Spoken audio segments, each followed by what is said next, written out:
तो स्टार्ट करते हैं। अभी जो है आपका इजी क्लासेस जो है आपका इंटरव्यू का प्रोसेस जो है आपका चलाती रही है। इंटरव्यू का जो प्रोसेस है इजी का एक पुरानी पहचान है कि इजी क्लासेस ने आपका काफ़ी सिलेक्शन किए हैं।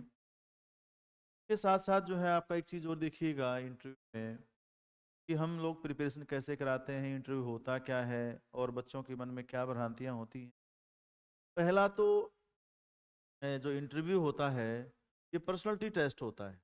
पहला तो इस चीज़ को ध्यान रखिए। जैसे बच्चों के मन में क्या होता है, नॉलेज नॉलेज टेस्ट होता है। बच्चे सोचते हैं नॉलेज टेस्ट। अरे भाई, जब नॉलेज आपका तो एग्जाम के थ्रू नॉलेज कैसे लेगा आपकी?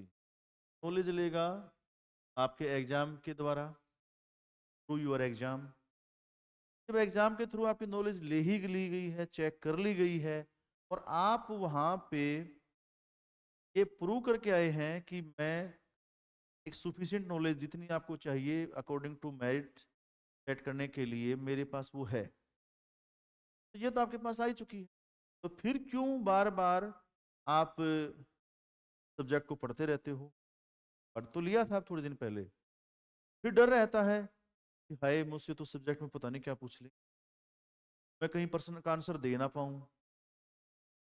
अरे भाई, सब्जेक्ट में क्या भी पूछ लेंगे, नहीं आ रहा तो कोई इशू नहीं है। आप क्या कह सकते हो politely, sorry sir, sorry ma'am, क्या बुराई है? ये यहाँ पे आपका नॉलेज टेस्ट नहीं है, ये आपका यहाँ पे पर्सनैलिटी टेस्ट है, व्यक्तित्व का परीक्षण। फॉर एग्जाम्पल टीचर के लिए कैसे आप तैयार करेंगे प्रिपेयर?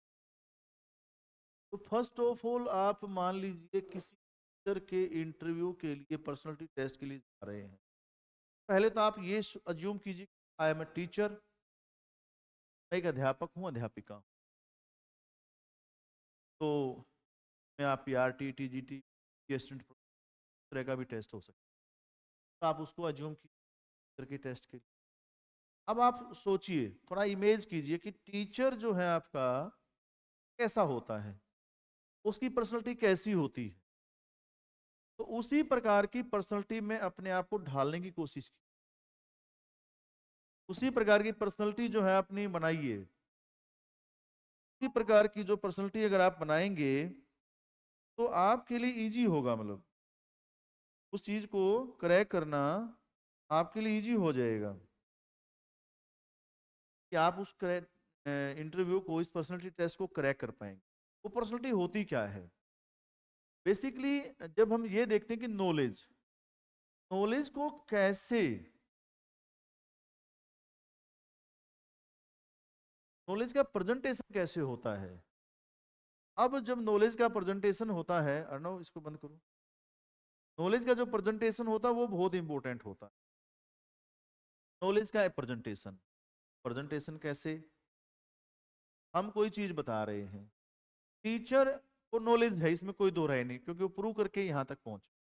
बट कई बार टीचर अपनी नॉलेज को प्रेजेंट ही ना कर पाए, तो आप क्या कहते हैं? नहीं यार, उस टीचर की क्लास में मजा नहीं आ रहा, मैं तो नहीं पढ़ूंगा उस टीचर से, मैं तो नहीं पढ़ूंगी उस टीचर से। पता नहीं क्या क्या बताना शुरू कर देते हैं, कहीं बताएंगे कुछ और कहीं पहुंच जाएंगे। बता रहे हैं आपका फॉर्मेशन ऑफ माउंटेन और आपका अकबर पर पहुंच गए। अकबर का और पर्वतों के निर्माण का क्या लेना देना, आप ये कहेंगे। बता रहे हैं आपका महात्मा गांधी और आपका पहुंच गए रिवर सिस्टम पर, क्या मतलब उस चीज? तो आप क्लास में नहीं जाएंगे, आप कहेंगे बोरिंग हो रही है, बोर कर रहा है टीचर, पता नहीं क्या क्या बता रहा है, कनेक्ट नहीं हो रहा मेरे से। तो प्रेजेंटेशन बहुत इंपॉर्टेंट है। जब आप दूसरे टीचर से ये एक्सपेक्ट करते हो तो फिर बोर्ड आपसे एक्सपेक्ट क्यों ना करे कि आप अच्छी प्रेजेंटेशन करेंगे। दूसरा दूसरा होता है साइकोलॉजिकल, साइकोलॉजिकल बैलेंस। सबसे इंपॉर्टेंट क्या है? साइकोलॉजी। अब आप देखिए, आपसे किसी ने प्रश्न पूछा, आप भूल गए। कॉमन फैक्टर काम करता है फॉरगेट, भूल गए, नहीं याद आ रहा भाई। फिर हेजिटेट कर गए, हेजिटेशन हो गई। फिर क्या हो रहा है, पूछा कुछ है और बता कुछ और रहे हो। तो आपका आंसर जो था वो ट्रैक से उतर गया, ट्रैक पर नहीं है। आंसर ट्रैक ठीक नहीं है आपका। कुछ पूछा है, आप बता रहे हो, भूमिका बनाने लग गए, मतलब बड़ा कर दिया आपने। क्यों बड़ा कर दिया? ताकि आपके माइंड में का आंसर आ सके। इतने में क्या करेगा बोर्ड वाला, सामने वाला मेंबर क्या है, आपको रोक देगा। तो पता चल जाएगा कि भाई को नहीं आ रहा, बस ये तो गोल गोल घुमा रहा है। मतलब आपके गोल गोल घुमाने का मतलब क्या है, आप बोर्ड की साइकोलॉजी भी नहीं समझ पा रहे हो। ये साइकोलॉजिकल बैलेंस यहाँ भी खराब हो गया, आपका तो है ही खराब। आप तो परेशान हो ही गए, बोर्ड्स को भी आपने कैच नहीं कर पाए उसकी साइकोलॉजी को। तो दूसरी बात, आपने, मैंने कहा कि आ तो रहा है, भूल गए। आपको नॉलेज भी है, नॉलेज का भी इश्यू फिर पड़ गया आपको। तो आपको नॉलेज का भी इश्यू पड़ गया। क्यों सारी प्रॉब्लम हो रही है ये चीज? आप क्या करते हो, एक होता है सिलेक्शन बोर्ड, इंटरव्यू बोर्ड को आप सिलेक्शन बोर्ड कहते हैं, बट आपके माइंड में क्या आ गया, ये रिजेक्शन बोर्ड आ गया आपके माइंड। ये तो रिजेक्शन करेंगे भाई। क्यों? क्योंकि आप पहले नकारात्मक विचार लेके, नेगेटिव थॉट लेकर के वहां पहुंचे, कहीं मुझे निकाल तो ना देंगे।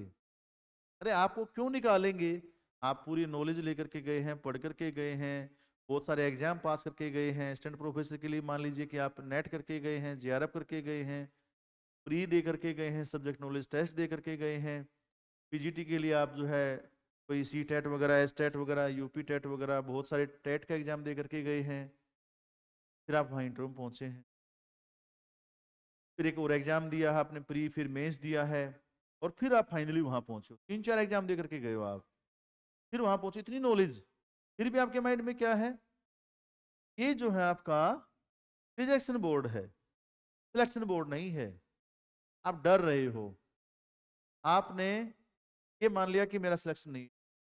ये फिर साइकोलॉजिकल इश्यू, आपकी साइकोलॉजी आपसे काम करवा रही है। तो आप यहाँ ये प्रॉब्लम्स आपको सामने आती हैं। फिर दूसरी बात, जब आप बोल रहे हो तो बोलते बोलते एक चीज जरूर ध्यान रखिएगा कि बोलते बोलते आपको ध्यान रखना है कम्युनिकेशन स्किल्स, कम्युनिकेशन स्किल तो बिल्कुल सॉफ्ट होनी चाहिए, सॉफ्ट होनी चाहिए। सॉफ्ट के साथ साथ में आपको दोनों तरफ डिलीवरी भी होनी चाहिए, डिलीवरी भी होनी चाहिए, टू वे कम्युनिकेशन होना चाहिए, सामने वाला भी इन्वॉल्व हो और आप भी इन्वॉल्व हो। आप देख लें, जब आप बोल रहे हो कि सामने वाला सुनना ही नहीं चाहता, आप क्या करते हैं कि बोल रहे हैं, सामने वाला सुनना ही नहीं चाहता, फिर भी बोले जा रहे हैं, या फिर आपको रोकने की कोशिश कर रहा है, कई बार देखा है, आप बोलते जा रहे हो। तो ये जो प्रॉब्लम है कम्युनिकेशंस की, ये जो कम्युनिकेशंस की प्रॉब्लम है, ये बहुत मैटर करती हैं। ना तो आप सॉफ्ट स्पोकन है, ना आपका जो बोल रहा है उसकी सुन ही नहीं रहे हैं, या बोल दिया तो लगा कि अरे ये तो आसान पर्सन आ गया, फटाफट बताना शुरू करो। मुश्किल आ गया तो डर गए, और आसान आ गए तो फटाफट बताने के चक्कर में उसको पूरा भी नहीं सुना, गलत बता गए, दोनों जगह मार खा गए। मुश्किल में घबरा गए और आसान को सुना नहीं। तो कम्युनिकेशन का एक सबसे बड़ा पार्ट है लिसनिंग। लिसनिंग बहुत बड़ा पार्ट है, आप आराम से सुन, लिसनिंग बहुत बड़ा। एक ये चीज आप जरूर, आप लिसन करते ही नहीं, सुनते ही नहीं है, जब सुनेंगे नहीं तो फिर कौन आपको जो है नंबर दे दे। तो टू वे कम्युनिकेशन पहला, सॉफ्ट स्पोकन, लिसनिंग प्रॉपर होनी चाहिए, तब आप आराम से, और आंसर को टू द पॉइंट आइए, टू द पॉइंट, छोटा आंसर रखिए, बहुत बड़ा मत बनाइए। क्यों? क्या मुख्य परीक्षा का कोई क्वेश्चन थोड़ा ही लिख रहे हो, या क्लास में कोई क्वेश्चन थोड़ा ही सुना रहे हो। दूसरा है पोज। जब आपका कम्युनिकेशन है, एक इंपॉर्टेंट पहलू है आपका पोज। लगातार बोले जा रहे हो आप, नॉन स्टॉप, तेज तेज, वो हेजिटेट शो करता है। एक टीचर का काम क्या होता है? आराम से बच्चों को समझाना। वो तो सोचते ही नहीं, आराम से तो समझाने की बात ही नहीं। वो आपको लगता है कि बस एक बार यहां से निकल मेरा सिलेक्शन हो जाए। कैसे हो जाएगा भाई? अब टीचर का काम है आसानी से समझाना, आप उनको अगर आसानी से समझाएंगे तो। दूसरा, सब्जेक्ट के ऊपर बना रहना सबसे इंपॉर्टेंट है। सब्जेक्ट की जो टर्मिनोलॉजी है, आप उन पर नहीं रहते हो। सब्जेक्ट की जो टर्मिनोलॉजी है, आप उन पर नहीं रहते, साधारण भाषा का प्रयोग करना शुरू कर देते हैं। आपसे पूछ रहा है इकोनॉमिक्स में, भाषा आपकी जैसे कोई आपका सामान्य बच्चा होता है जिसने इकोनॉमिक्स नहीं पढ़ी, वैसी भाषा बोलते हो आप।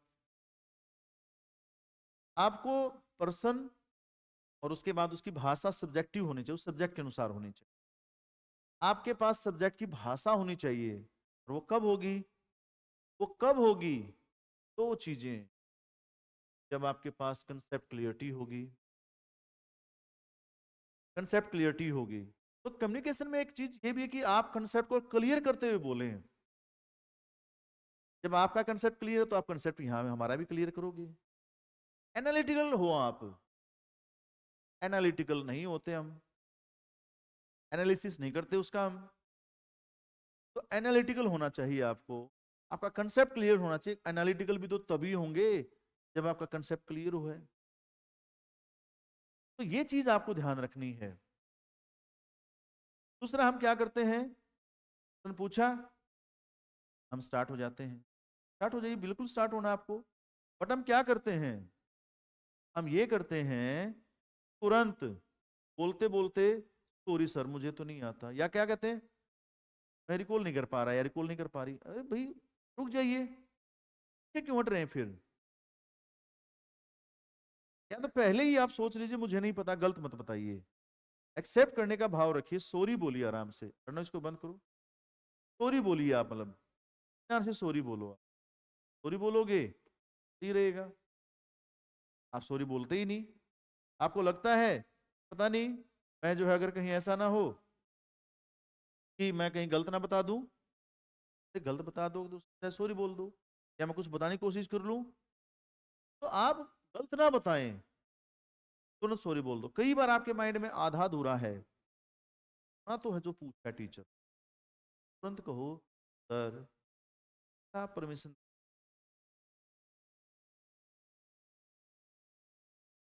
लगा सकती हूँ। बिल्कुल सही चीज।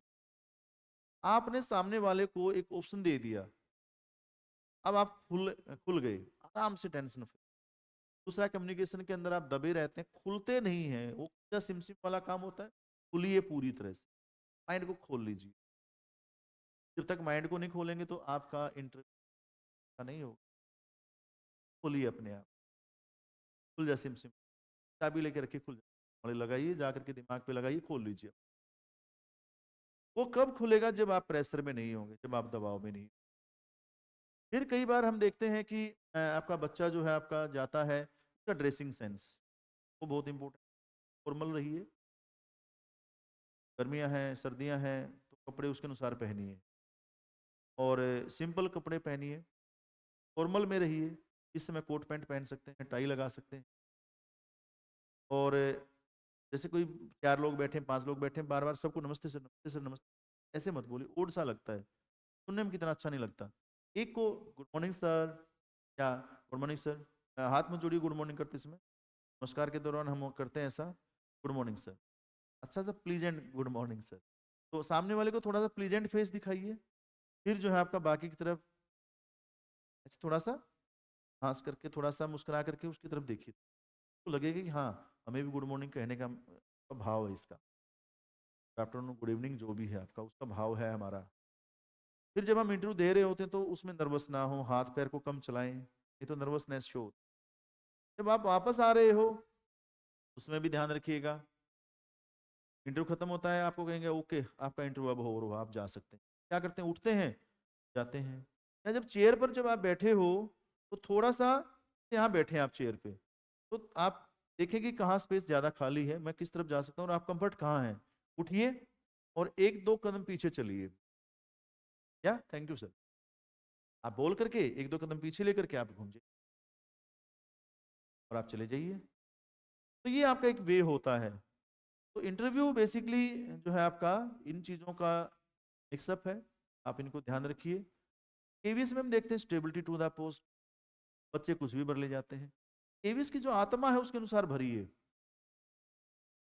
मल्टी लैंग्वेज है, मल्टी लिंग्विस्टिक है, मल्टी कल्चरल है, तो वो सारी चीज़ों को देखिए, भारत को रिप्रेजेंट करता है, सेकुलर है, कैसे कैसे है, तो वो आपको भरना है, आपका उसके अनुसार भरना है। इनोवेटिव हूँ मैं, ये हूँ वो हूँ, क्या आईसीटी का प्रयोग करना है, आप क्या क्या है कैसे कैसे वो बताइए।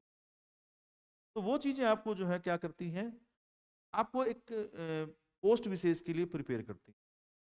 सबसे इंपॉर्टेंट है कि अगर इन चीज़ों का एक्सपीरियंस आपको लेना है, आप आइए मिलिए, ऑनलाइन या ऑफलाइन।